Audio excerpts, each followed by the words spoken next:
छ्यापीको नाच।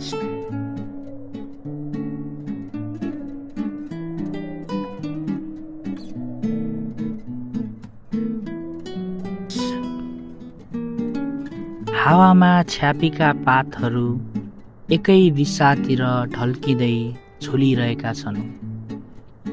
म त्यहाँ उभिएर बसे, हेरि नै रहे। त्यो जादुई नाचले मेरो मन घुमायो। म त्यो नाचमा मग्न भए। सायद यसले केही पाठ सिकाइरहेको छ कि जीवनमा नाच्न, अनिश्चितता र अनपेक्षित घटनाहरू सबैमा एउटै लयमा मिलाएर।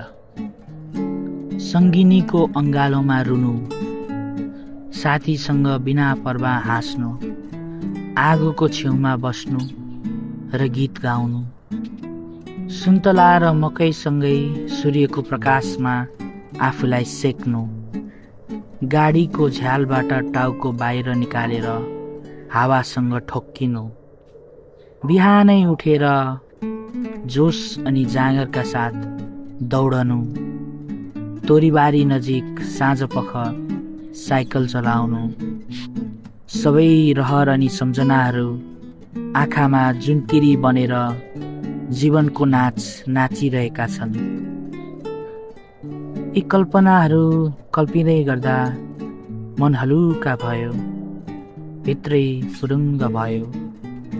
हावा जस्तै एकछिन रोकिए, मन्द मुस्कान। के तपाईँ पनि हावासँग नाच्न चाहनुहुन्न र?